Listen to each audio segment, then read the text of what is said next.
Away from security, the rains are fast becoming the ultimate test of quality of construction of some road projects in parts of the country. In the recent past, roads in the upper west, western and northern regions have been destroyed by rains. There are fears this year's rains could further aggravate the situation, as some roads and bridges in the central and Ashanti regions have already given way. Judith Awatritando reports. This year's floods have been accompanied by reports of damaged roads and bridges. A major tourism hub was cut off when rains damaged the Jukwa Cape Coast Road. It meant tourists traveling to and from the popular Kakum National Park were stranded. In Kumasi, residents of Boabai and Asabi are struggling to access neighboring communities after the collapse of a bridge in Duase following heavy rains.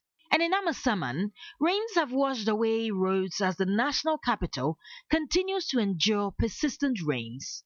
This has compelled the Roads and Highways Minister, Kwesi Amoakwata, to constitute a rapid response team that he says will ensure that roads destroyed by floods are fixed within 24 hours. Government, through the Ministry of Roads and Highways, has put together a special, quick response team to deal with this type of situation. We have tasked ourselves, to reinstate any washout road within 24 hours. The minister says there will be no timelines to the execution of repair works in Jukwa, but says the team will be quick and effective. In Kumasi, the mayor's Sampine has served notice to pull down structures on waterways after the collapse of the Duase Bridge. I've directed the works engineer and the rest to make sure that by tomorrow this structure is demolished, because from the look of things, they don't have any permit, and it's a new development, and I'm also chairman of the SPC, that's the Special Planning Committee. So if there had been a permit, I would have sat on it for it either to be granted or not. Let me use this to warn people that we are not going to sit down for them to do things that are wrong and turn back to blame governments and city authorities on that, because clearly you see that all the development there, especially when behind the place, there where they are building, completely waterlogged area.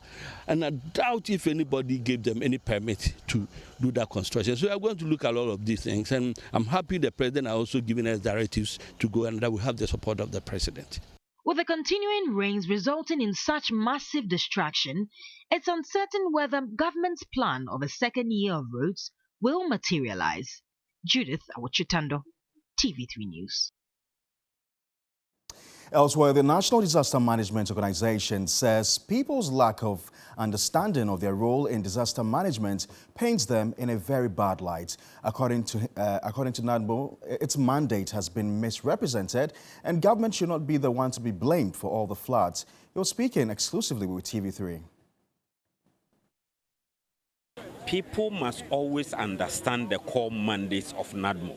When bridge collapse, people think it is NADMO that should do it. That is not our core mandate. It is Ministry of Roads that is supposed to build bridges. Even the silting of gutters to prevent flood is not the responsibility of NADMO. That is the responsibility of Ministry of Works and Housing. We respond to disaster. We help in preventive measures. We write when we see that there's something wrong. We liaise with the appropriate agencies as to how they should come in to help. Disasters are not floods and bushfires alone. Floods happen in Ghana and people talk as if it's something that has never happened before. We are a developing country. Go to Europe, UK, Germany, they had floods. They are developed countries, but there were floods. So natural disasters will happen. You can't stop God from rainfall. Can you call God on his mobile phone and tell him that there shouldn't be rainfall at this time? Floods happen everywhere. So when floods happen in Ghana, let us not talk as if it is something a government hasn't done its work well or this. Look at what happened in the central region. It is totally a natural disaster. A river, a big river overflew its banks. There's nothing you can do about it. What happened in Jukwa, the road was cut off, the people were cut off. Today, the road has been open to traffic.